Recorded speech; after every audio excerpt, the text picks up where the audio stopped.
Okay, well, just a quick reminder that Shume is sort of stands on a three-legged stool, and one of those legs is,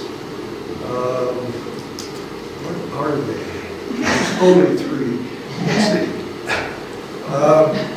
There is this one, fostering the appreciation of art and beauty, and natural agriculture, which is the idea of food prepared without chemicals and fertilizers, chemical fertilizers,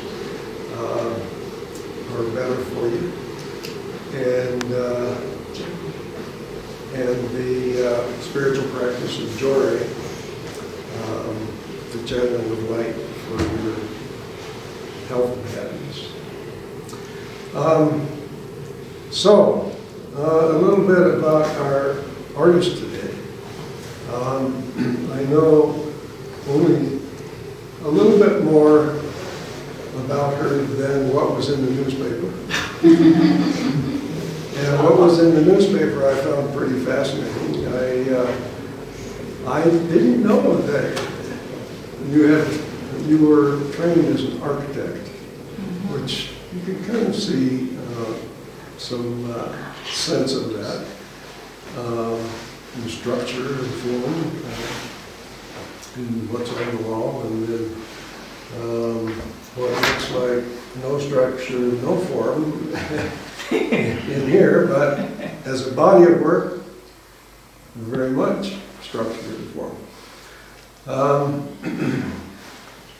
And I was pretty fascinated to learn that some of these art pieces are medicinal.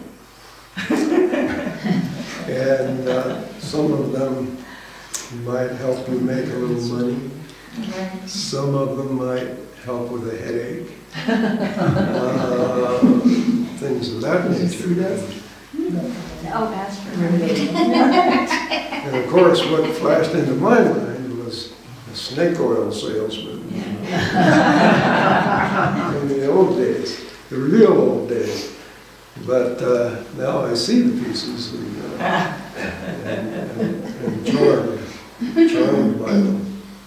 But the other little piece that you may know is that Profe Perla was our Spanish teacher here for a period of time after her last show here, which is how many years ago? 5. 5 years? Okay. So 2012. Okay. So we had a small group of people, maybe, 5 or 6, who would meet at our house once a week. Yeah. Was it? You had 2 groups. 2 groups. 2 groups. And, yeah, then I had an advanced group here in Greystone. Right. An advanced group. Yeah. Yeah, that wasn't that slow. Yeah.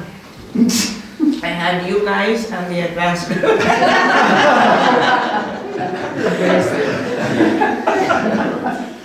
She tells the truth. Yeah.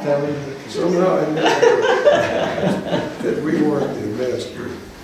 Anyway, Perla at her first presentation here just sort of wowed us with a full-on, at least 2 tables like this, and if not 3, all covered with visqueen, the floor all covered with visqueen, the walls behind it was over against that wall. The walls all covered with visqueen because it was a demo for starters, and then everybody could come up who wanted to try it out. And just, she encourages freeform. So anyway, the Shume round room was protected against people who really got wild with it. So anyway, we're glad her husband John came up, and it's good to see you again. We've visited Perla and John down at their house in the southern outskirts of Alamosa. wonderful Southwestern style house that kind of rambles a bit, but I was at the time very envious of. Is that a two or three car garage that your studio? Two. No, but my studio is separate from the Yeah. house. Yeah, Yeah. it's separate from the house. Yeah. But one that, it's like the size of a two-car. I don't know, yeah, it's Anyway, it's lavish, it's big, very large, yeah. and it's got, I mean, stuff. It gets me nervous. Stuff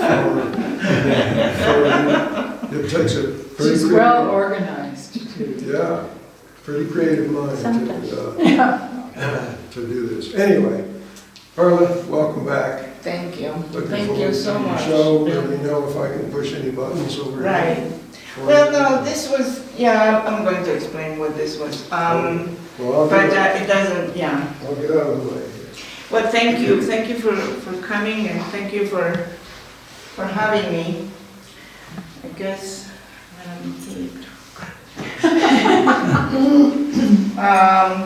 well, I've been an artist for many decades now. I don't want to say how many, but so then I became a teacher, a Spanish teacher in the districts, and I taught for 4 years in Moffat High School. And then when a lot of other teachers lost their jobs, I was in that group, so I went back to my studio and said to myself, well, very good, this is a good opportunity for me, and even though I was super sad to lose my students, but my relationship with my students and my fun with them, trying to make them global and for them to learn a new language. So I was born in Buenos Aires, in Argentina, and when I was 24, I escaped a military coup. So I know that this was a wonderful opportunity to come to this country and to experience freedom and possibilities and the greatness of it. And it was an amazing adventure for me. So I settled here, and now I can say I lived over half of my life in this country. So I started weaving and making tapestries in Virginia. Later on I moved to Taos, where being an artist or a poet or a writer is not being in the minority.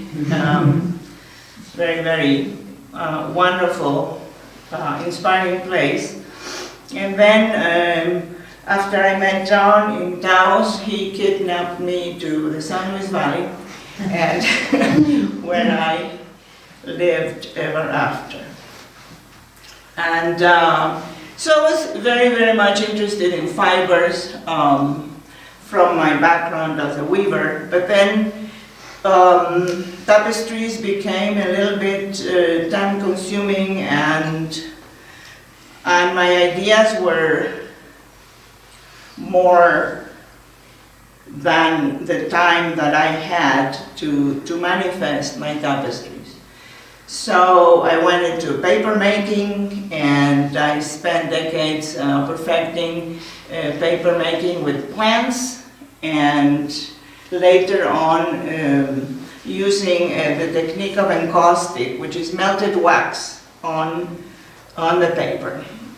So all these pieces that you see here are either woven and then handmade paper. It's a mixed media technique, and then the melted wax on top. Sometimes I do paint paper and adhere the paper in layers. So I I started looking at layers seriously, and it was very difficult for me to manifest bodies of work and finding galleries and outlets, and so I figured that I wanted to do wearable art. As art, but also with a function, which is sometimes seen by other artists, by painters or by sculptors, as kind of a lesser kind of art because it's wearable and you can use it and it's functional. And I thought the contrary. I thought that it would add, because I would have the visual and the function together.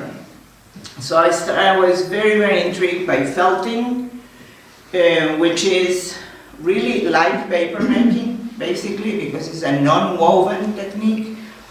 And I started studying a Japanese technique, actually, that's called nuno felting, which is the fusion of silk and wool. So I got merino wool, which is very, very typical of South America and also New Zealand. This is merino wool that has been dyed kind of in a painterly technique. You can see here the skeins. They're very, very soft and airy. And then the silk, and then I thought, well, I just don't want just any silk. I want a meaningful silk. And what's a meaningful silk? I started researching silk in saris from India, and I found the Bandhani saris from a tribe from a place that's in India called Bandhani. And Bandhani comes from bandana, which means to tie.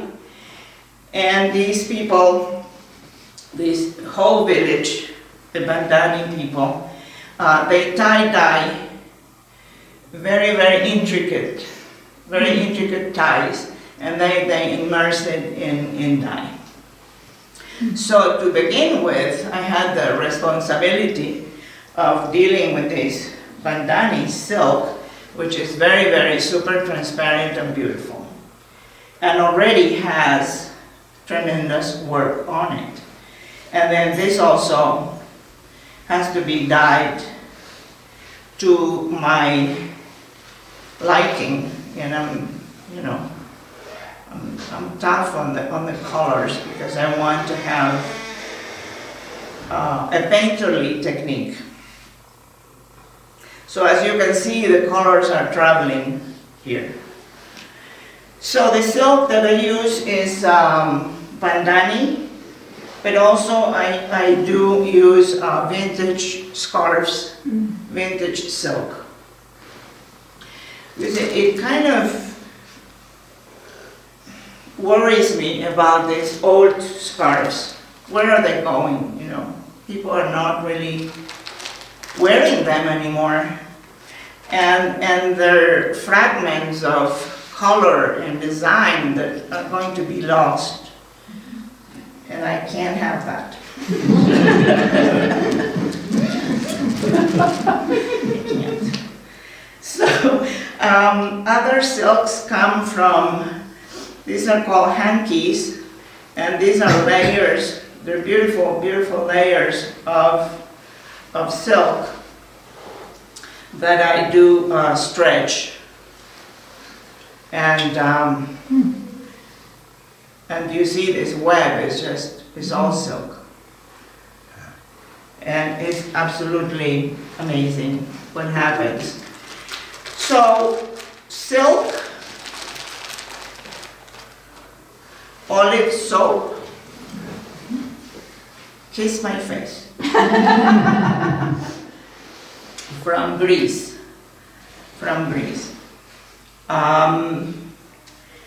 silk, merino, talking about organic and natural products. These would be also kind of a Japanese mat, would it be? Yeah. Kind of a sushi type. Big, large. And then this is an American contraption. But it's not electric or anything. So, Oh, cool. You're so old. and this is also an American contraption. So what is felt? Nuno felt. Nuno felt, it was discovered by a Japanese artist who was a felter. But before Nuno, people were felting with wool on wool. And so that was a very common and traditional way of felting. But now today we're going to do wool with silk. And when I do shows, people say, well, how do you get together the wool with the silk? Do you sew it? Do you glue it? What do you do? And I said, well, it's felting. But felting goes like this. All right, so you take a little piece of, okay, so we're going to do layers. So I'm going to, I don't know, I do this every day, but today I'm nervous. Okay, so if you can see what I'm doing, I'm stretching, right? I'm stretching, and these are called wisps of, so I go this way. I'm not going to do a whole sari, don't worry. Feel free to stand up so you can see out here Yeah, please. in the audience. So. Come here. Come around. So she's not just laying it on top, but she's putting it beside So you. that's the waistband. If you could leave, yeah, a little channel for the video, but get where you can see. Yeah, we want this technique to be known around the world. Tokyo. So this part is the felting. No, this is beginning. Just The beginning of laying the wool. Okay. So is this the process, was it Nuno, what was it called? Nuno, N-U-N-O, which in Japanese means cloth. Okay, so this is the Nuno process. This is the Nuno process. The other felting process is just wool on wool, where you felt wool on wool. But that's traditional and done. I wanted to explore silk, and I wanted to explore, I fell in love with bandani silk. So we're gonna put this here on top. And then you can see my swirls there on both sides of the. So what I do is I split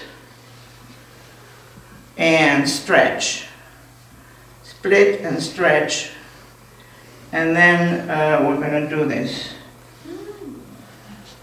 We're going to do a swirl on top.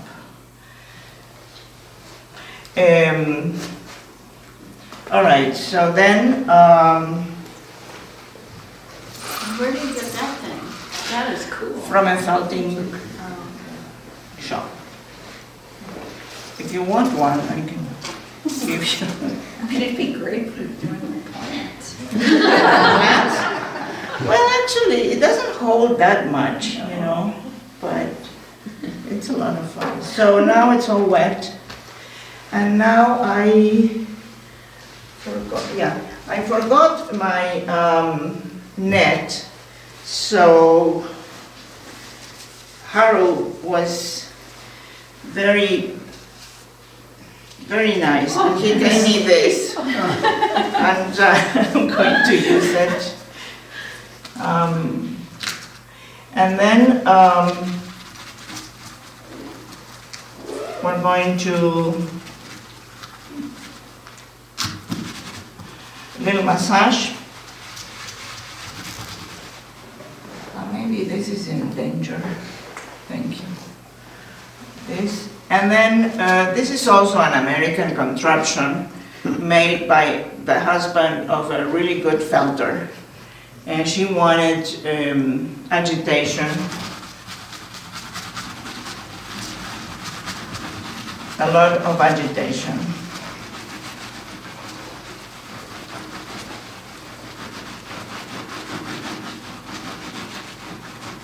So basically it's water, soap, agitation,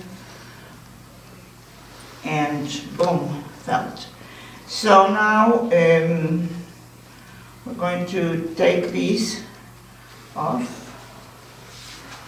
and it's going to be okay. And then, see, it's already kind of glued in, right? And then I actually use a sander, and I sand this with a sander. But I didn't want to have that noise, and I just didn't want to use any electrical element here. So this is the traditional Nuno, where How important is the bubble wrap? the bubble wrap is for later to rough it. So the felting goes, well, I mean, my table is over here, no? So you just go like this, like 100 times. Not now, because it's just a little, no? So what you have seen is really basically agitation, cold water, good soap, and very, very thin chiffon silk, not super thick silk. I think we're done, because it's so tiny. I hope we're done. And then, yeah, it's rough. And now comes the point where you have to like slap it. Okay? So imagine me with the saris, and I have to go 20 times with this arm, and 20 and 20 and 20, 5 times. And so I'm gonna just go. So it's impact, agitation, impact, because you want this fiber on top of this fiber is agitating, rolling until this happens. The fusion.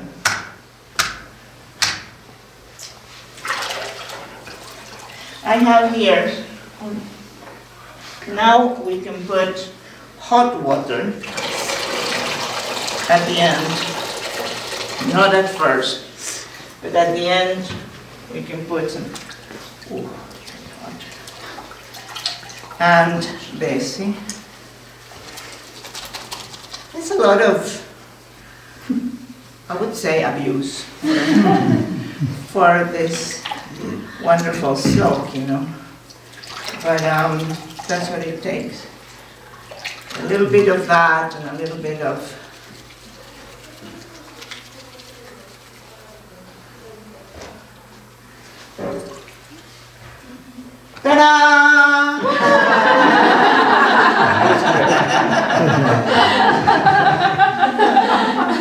Ta-da! That's it. And no, I'm going to show you. I'm going to show you this. We hope. Because it's small, no? But really these pieces take, oh my God, they're stuck to themselves. You've used it too much. And yeah, I have used it too much, exactly. Yeah, so as you can see, it's cloth, nuno, cloth. Nuno means cloth. And then, see on this side, and then I'm going to, so when the wool shrinks, it takes the silk with it. Yeah? And then you're gonna see that it ruffles a little bit. All right. So it did actually, I didn't think it was going to this fast, but Watch out. yeah, so there it is. But you can see it here. So you can see. So I work on this side, but I also work on this side. Right. And this will be more wool and wool. Right. The edges are just wool. And the body is bandani.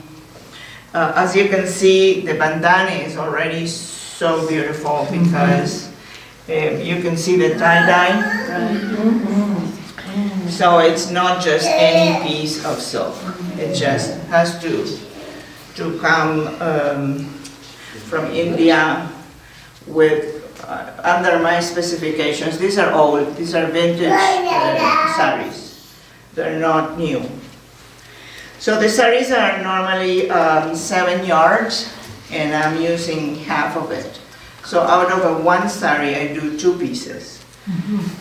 They fold beautiful. Now comes my marketing deals. So you can just, go like this, or I have other ways to wear it.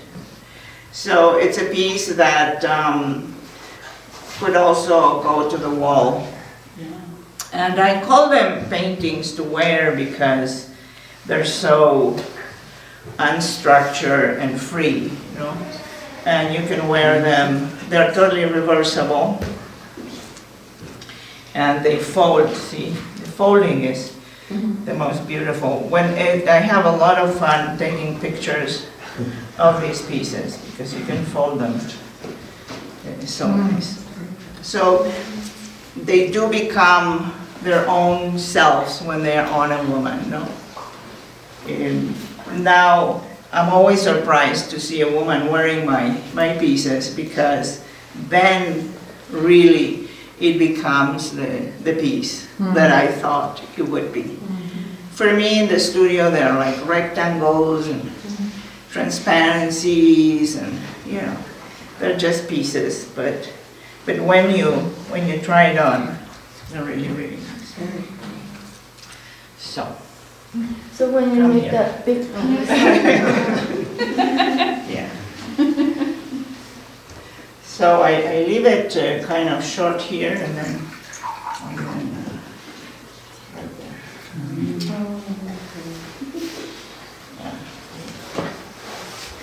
Yeah. You can sell more homes.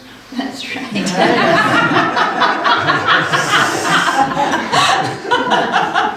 now you got to have that. Exactly. It's lovely. And so I don't know if you have any questions. I wanted to do just a little piece because these pieces really are, you have to really work them, and they're very time consuming, you know. But you know, just imagine that the elements are very, very primitive. So, so I talked a little bit about Japanese felting, and now I'm going to tell you a little anecdote about Russian felting, how felting started in the world, in the universe. Okay. So there was this Russian, I'm from Russian descent, my abuelito was Russian, and he also escaped another dictatorship. And so I guess it's kind of genetic thing. Quite funny. But anyways,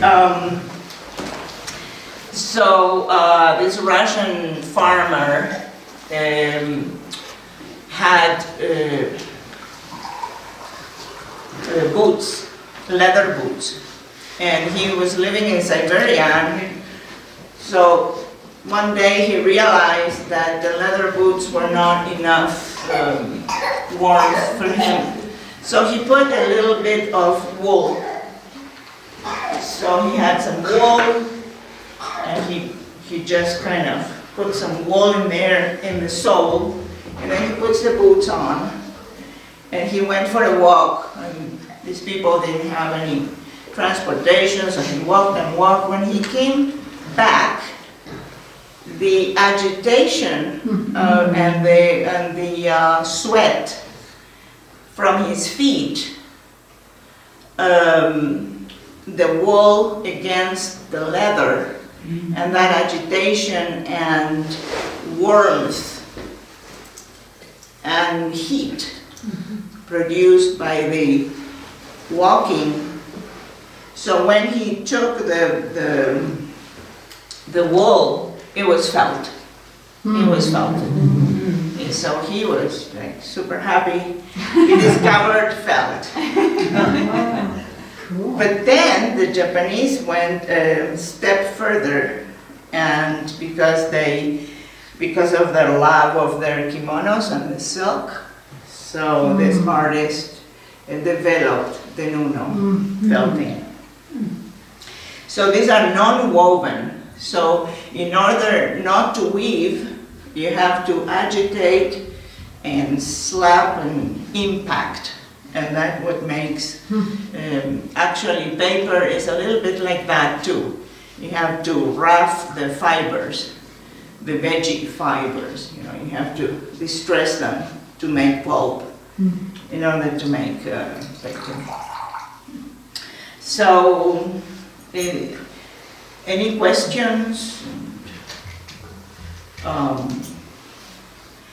I have my cards that you can pass on, and you can visit my studio. I'm in Alamosa at any time. You just call me first, make sure. I'm usually there, but sometimes I have to go buy more soap.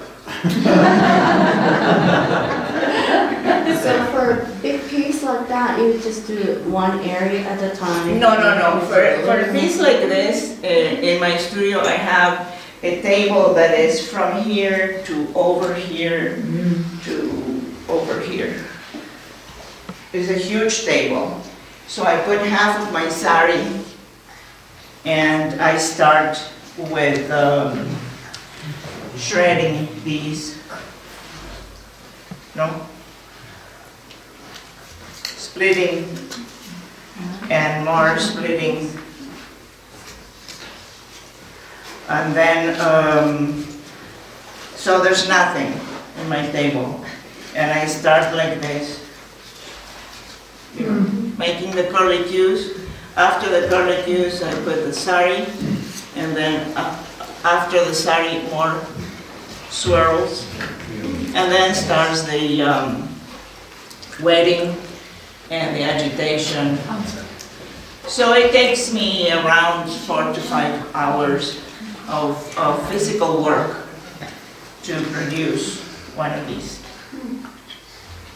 But, you know, I'm starting with very beautiful stuff. I mean, this merino with these colors and the saris are just fantastic. So it's not that much about me, but what I use is very, very good.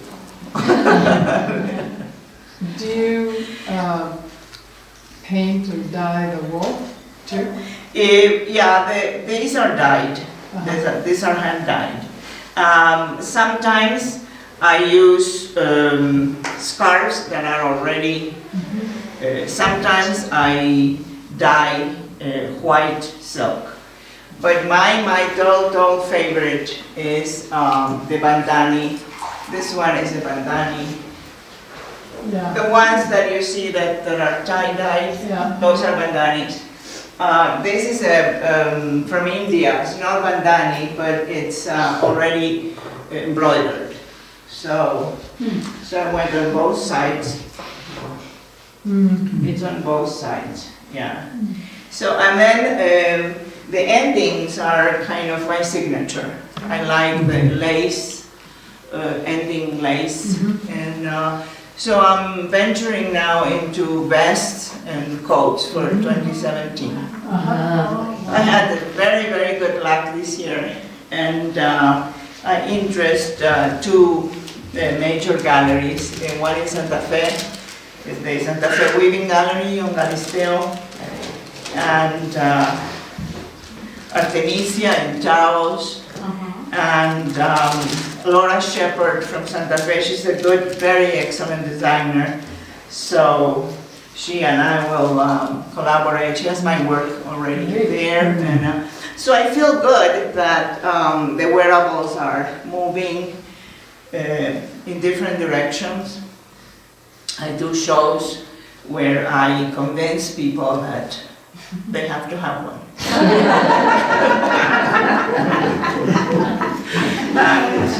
and you have to really pay attention to that, because when a woman walks out from they don't want a little sack or anything, they want to wear it. So that to me is just very, very nice.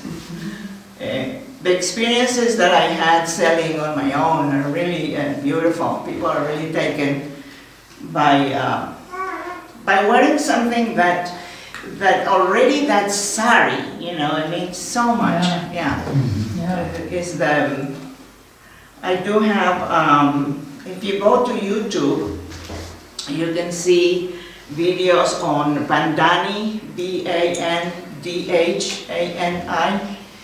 and how it's done, and also how a sari is woven. There are some hand-woven saris, not these ones, but there are some still. It's truly amazing. So that is the work of a village, the work of the people of India that do this work. And the rest of us, we just listen to MSNBC or something like that. It's very, very sad. And Facebook. I have a question. Yeah. You pulled out that bag with all the silk in it? Yes. The hand like fiber? Yes, the hand piece. Non-woven? Yeah. How are you integrating that into? It's very, very easy. You just take a little bit of this. So it's just like the wool? Yeah, and you, just a little bit. It's very efficient because you can go, you know, you just stretch this thing. That's amazing. And I know. and you put it in this, here. And it gives you another layer of beauty, and it really transforms the shape. It's really like painting with layers, you know, what you would do with oil, you know. But I do use also some of the scarves have edges. So I cut the edges because these are too, see, the edges are too thick, and I don't want thick. So I have a lot of edges that I cut, so I just kind of go like this too. And a little more wisps of wool. So it's a matter of you know, this. This is the, this is really how we work at this level, at this scale. It's a very, very fragile scale. But this allows to be taken by the chiffon silk that is also transparent and has holes. Because see, you can see through. So if you can see through, and you can see through, and then you can, by agitation, you can blend it in. It's a discovery. Yeah, and so there. That's sort of what I do every day, all the time. All the time. And obviously I've been growing with it. I've been growing and incorporating my own techniques and my own designs and my own stuff. Because you don't want to felt like someone else, obviously. And so this is the other half of the sari, of the one that I showed you, which she's wearing. Where is it? Right. She is gonna walk out. So you can see how big it is, but they shrink. They do shrink, but because of the wool, Oh, the wool. yeah, it shrinks. Yeah, so this shrinks. And I think I have another. So I basically shop for saris rather than buying myself really good clothing. Where do you get old saris? Well, I'm not going to tell you that. That's it. No, I do have now, I researched a lot, and now I have 2 people in India that they sent me through the post office these little saris bundles like this in hand-stitched cloth. Wow. With a stamp from Delhi. Wow. And when I get one of those, it's just, oh. So you kind of don't know what's inside it, you just know it's not. Well, no, I order Okay, from so them. you did, Yeah, you did. yeah, and they tell me what it is. They send me pictures and stuff. But there's one person that already knows that if it's not Bandani, I'm not interested. Wow. And only if the Bandanis, if they don't make them anymore. Really? Because they're very difficult. I think they do, but not in the way they used to. And also the women that are actually wearing the saris, they evolved into flowers and something else. So Bandani is kind of wearing an old thing, pair of shoes or something for them. But it's amazing how they live in primitive conditions, and they dress with their saris every day. Yeah. And they go, not just in Delhi, but also in the farmlands.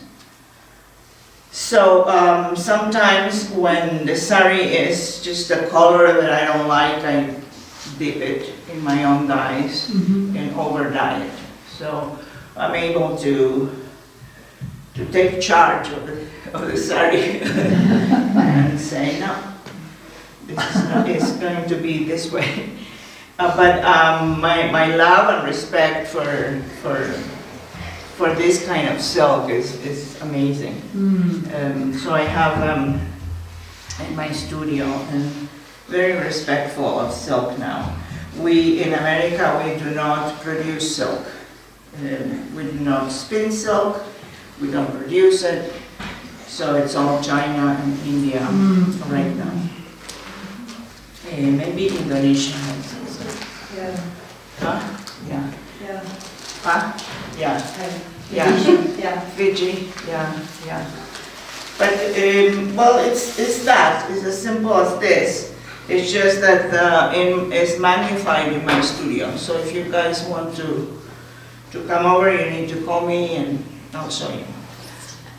And so these pieces, when Diana called me, it was early December or late November, and I only had 4 weeks to, I said, yes, I want to do this show. And then I realized that this is a big gallery. But, so I went to work immediately. But, Is this all new work, or is yeah, this? this size is all new work, and the small ones are not new work, or just a year and a half work.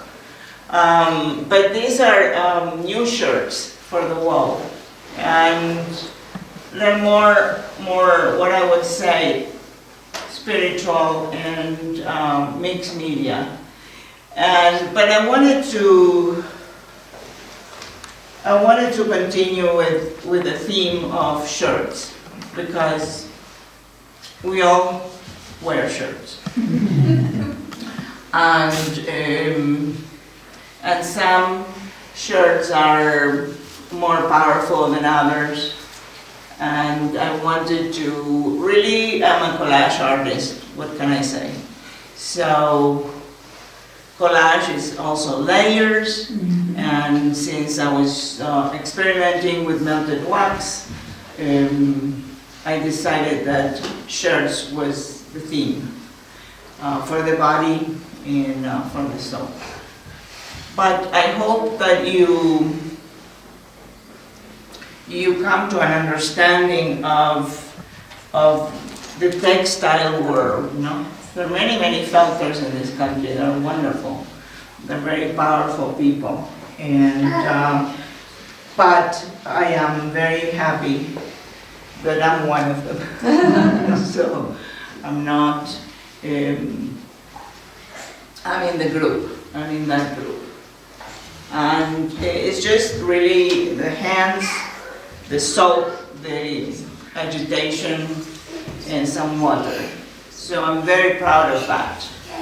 I do need electricity because I work sometimes late, no? But mainly during the day, it's just, it's a non-electric operation.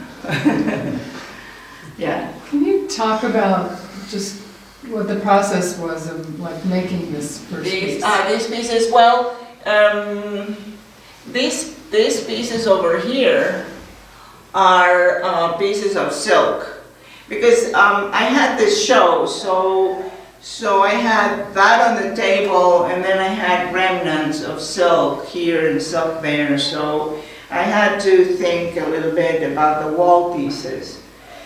So I would cut small pieces and have them in a pile, and then I work 2 pieces at a time, because I get confused if I only do one at a time.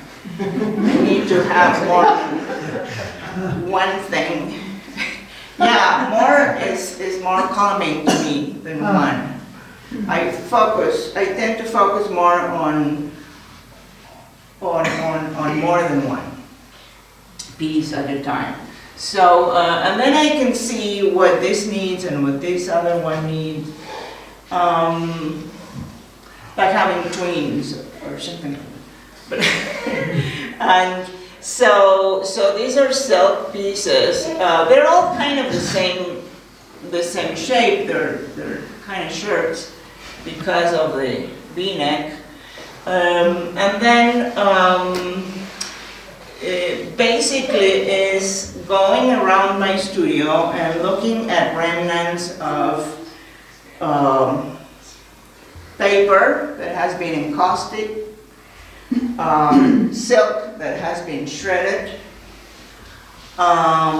more silk here, and some seeds or stuff that I collected either in nature or in parking lots. Yeah, I like parking lots. Yeah, they have, yeah, and then there's a machine shop in Alamosa, and there's an upholsterer in Alamosa that I go and I clean his floor. And yeah, because I need elements, I need things that will tie in for my collages. But probably the spiritual part of that is that when people reject and throw in the garbage, I collect. That's when, right before they throw away, they collect. And that is a great feeling because I know sometimes I never use it, but sometimes I do. Yeah. So this piece, well, John, my husband, is a birder, so I always try to have an image of a bird right here in this area of the shirt. And so they're transfers, and he says that they're not American birds, what I'm transferring. But, well, I do work with images of birds that I have, and they don't happen to be American.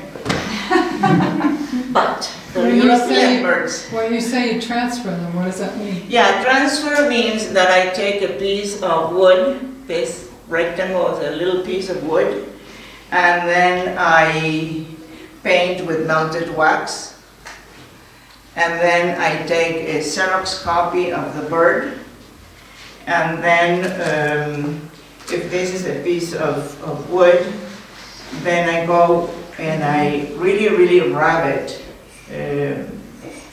to transfer. And the ink from the Xerox copy, the ink with the bird, transfers into the gooey wax. Wow. And you have to really rub it in very well. And then you get rid of the paper of the Xerox copy by using water. So the water makes the paper disappear. And so then I have, they're magical images because they're not perfect, no? Right. They Yeah. look old. They look old, Yeah. yeah. All my work, actually, if I have to say something about my work, it looks old and dark, very ancient, very much like it was not recently done. Yeah. However, I, from my color spirit, I needed color, so I decided to go with color with the frames and make the frames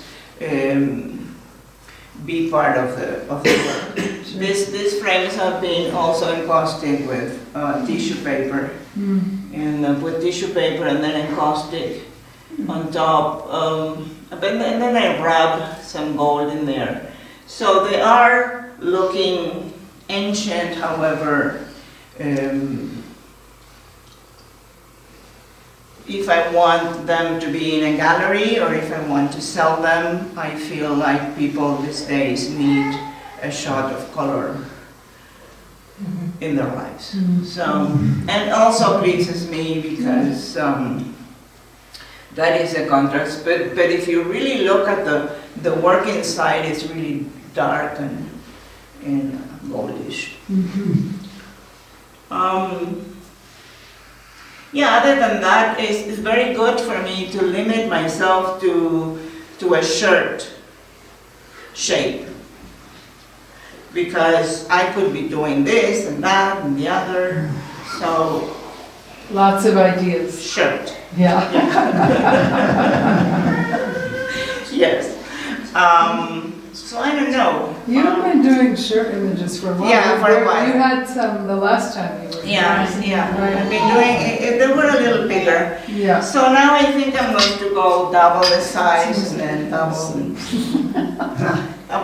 because the expansion is good for me, Yeah, but you need to learn how to handle the small. yeah, It's very important, the small, and then grow, rather than huge and then reduce. Spiritually speaking.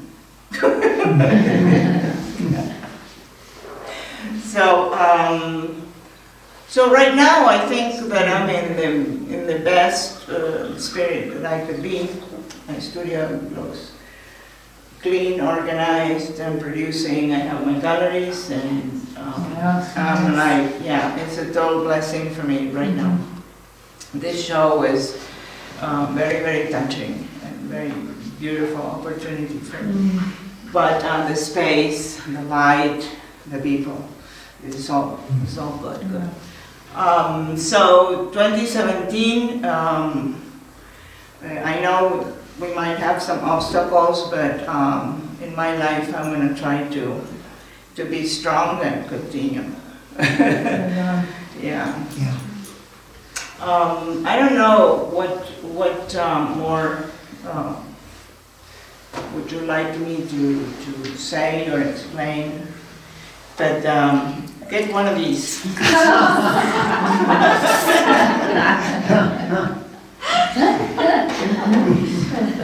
It's fun.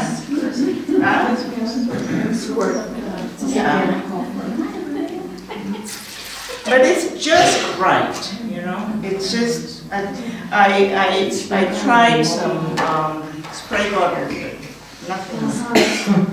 Because of the big spray? Yeah, yeah. It's just. it's like rain. It's like rain. Yeah. It is. Yeah. It is. And so I basically started, you know, washing my own wool and stuff. So this didn't start right away. You know. I had to work a lot with the wool first. So if you see any chiffon, you have my card now. And, yeah, chiffon. So this is it. Do you teach at all? I teach paper making. Yeah.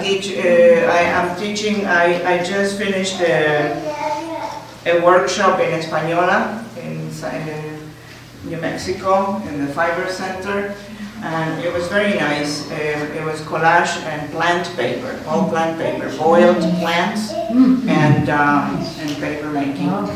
Yeah, with plants, all veggie stuff, vegetarian things. And yeah, and then on the 28th, I'm going to be teaching some three-dimensional paper. Vessels and stuff, a little more advanced. In Española, yeah. And then I would like to teach in my studio, but I don't know. You have to rearrange everything and then go back. Yeah. It's a nice opportunity, but I don't think I have a lot of people interested in the valley to teach these things. I don't want to teach this. I'm open to, if you want to know how I do it, you can come to a studio and look at the process. Particularly, I don't have the time to teach, but also it's because I'm still developing and still working on it. And so, I don't know. I don't know what this is, where is this going to take me, but right now, I'm with India. India, bandani, water and salt. Yeah, it's amazing. It's really, you know, when you think about manufacturing, I consider myself being a manufacturer. So we'll see if the manufacturing industry goes forward. Okay, thank you so much. Thank you.